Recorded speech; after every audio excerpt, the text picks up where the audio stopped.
Hello everyone, I am the Weather Dude. Welcome back, and today I'm going to be giving my second winter forecast for 2024 to 2025 winter season with updated maps, and I also updated my graphics as well. So we're going to get right into it here. Be sure to stay tuned throughout the whole video so you don't miss any of the updates. And of course, be sure to like and subscribe. So we're going to get right into it here, starting off with a look at the sea surface temperature anomalies. And as you can see, in the N34 region here, just give a little update, we still see those La Nina conditions, although a little bit warmer. We're starting to see a little bit of yellow sneaking in there, so that could be maybe a sign that the N34 region is warming up a bit, and you'll see this in the next graphic. But of course, it does fluctuate every week or two. It will always move around. We also see some even cooler waters than we did last time, now in the Gulf of Alaska. If we take a look at the N34 Index here, you can see where we had it last time. It was about 1 degree below the zero line, and now it's warmed up a little bit, so we're at negative 0.687. So this probably emphasizes that we can potentially stay in that weak La Nina region, because I mean, at the trend we were looking at before, maybe it was going to go towards moderate, but it looks like for now we're at least staying in the weak La Nina range. All right, so just to give a little refresh for those who don't know, the typical La Nina pattern, you can see the jet stream typically comes down like so. We typically have colder air in the northern tier, wetter conditions in the northwest, typically speaking, warmer and drier conditions for the southwest, south central, and southeast, and also wetter conditions for the Ohio Valley, right? And the northeast can be kind of a toss-up. If we take a look at all the weak La Nina years we've had in the past, what we typically see in terms of precipitation. All right, so typically in the Rocky Mountain region, right, we typically see a little bit more precipitation than normal. Also some scattered areas, in the Great Lakes. But I think it's definitely a lot more. I think there's definitely a lot more correlation that in the southern tier of the country, right, all in this zone right here, we typically see the drier conditions, and I think there's definitely a lot more correlation for the drier air, right? Because that's at least this is what we can see from past years. Now the temperature across northern tier definitely a lot cooler with weak La Nina winters, and on the southeast states, from Louisiana to the Carolinas down to northern Florida, we've typically seen warmer temperatures. But even basically like the western half pretty much of the country in the past La Ninas we've had has been cooler than average. If we take a look at the temperature forecast, I have updated these ones, so to give a little bit more of an update here. So we take a look at the northern tier, slightly below average, again from the northwest down to the north central, even getting into the great parts of the Great Lakes. We have expanded the darker blue, the below average, to the west, because that's definitely typical of what we see during La Nina years, and I think that will certainly repeat itself this year. Now again, just because you're in a darker shade does not necessarily mean that you're going to be, colder than the areas that are in the lighter shade. It just means your confidence is higher. If we look towards the southeast, we can see slightly above average temperatures, again, pretty much across the south, the mid-Atlantic, across the, parts of the mid-south, going westbound towards New Mexico, Arizona, LA, for example. You could see some slightly above average temperatures for this winter, right? Again, because of the way the jet stream acts, sort of like that, that's going to cause us to see those warmer temperatures. And a higher confidence, I have expanded this orange area of above average over a little bit further west, because, again, I do think, we're below that jet stream, and I do think that those warmer conditions, or higher confidence of which, at least, could expand a little bit further west to include places like El Paso. But still, basically that I-10 corridor from Texas to Florida, I do think that's where we're going to see a higher confidence of above average temperatures this winter. How about precipitation? Well, slightly above average across the northwest, right? Montana, Wyoming, northern Utah, Nevada, Portland, Oregon, for example. I have expanded the darker green, so the above average. I have expanded that a bit further to the east.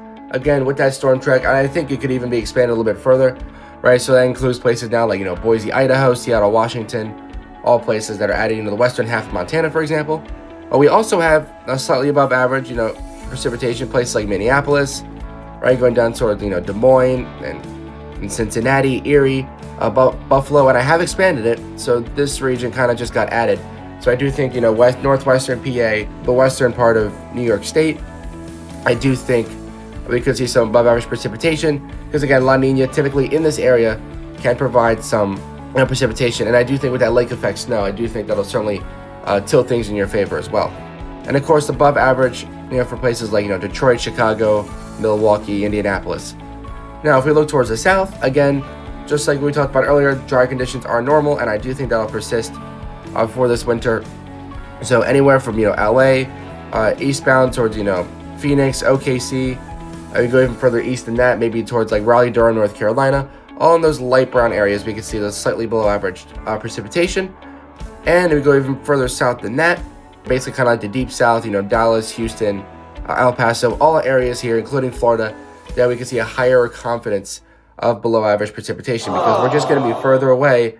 If the jet stream comes down like this, we're just going to be further away from that storm track. That'll normally be something like that.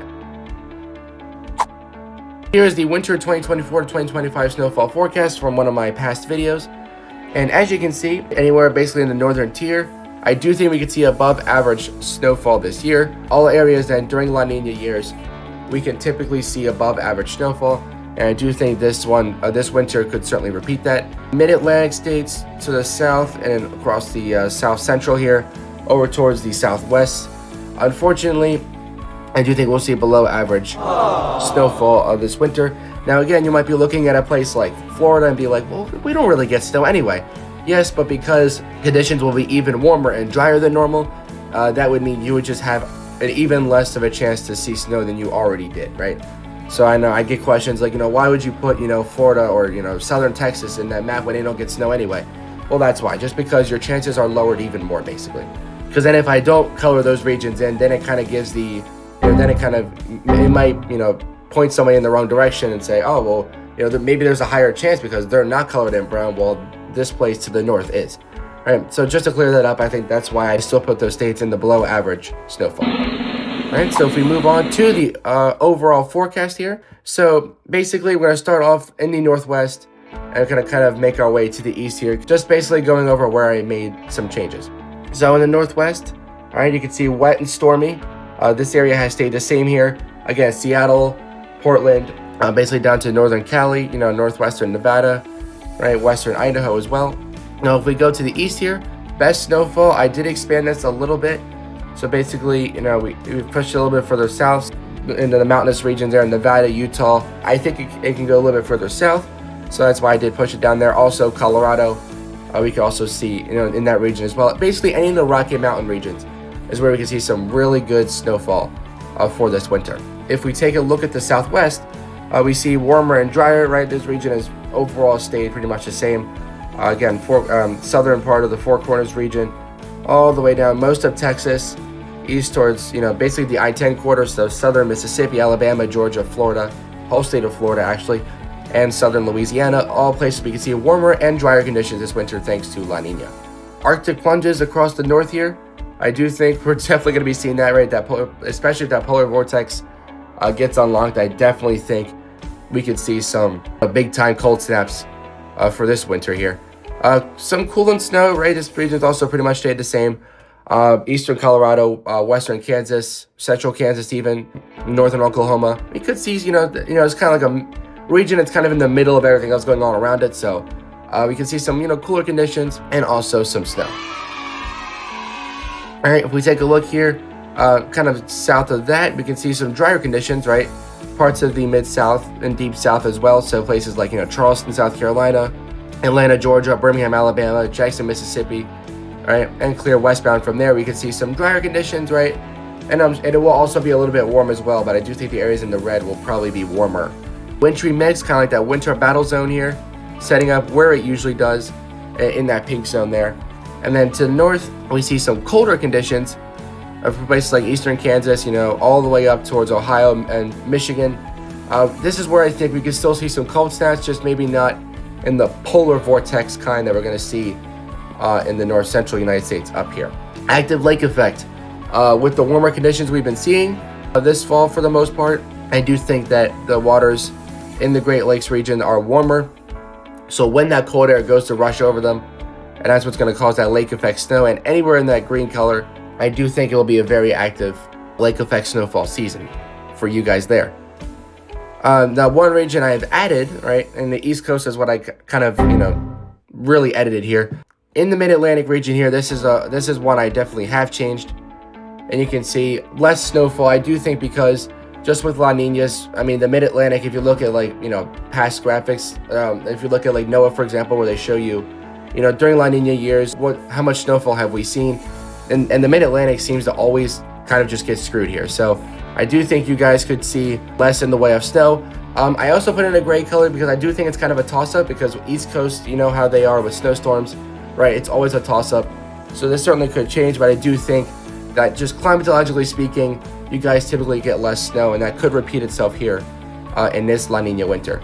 And of course, for the East Coast and even parts of the interior Northeast New England, I do think you guys could see some occasional snowstorms, but I do think you guys are going to be unmatched to the Rocky Mountains there, because I think that's where we're really going to see the most, the best of winter, the most impressive snowfall.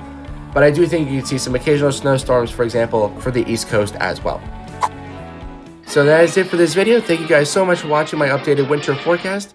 I am the Weather Dude, signing off till next time, and I'll catch you guys in the next video.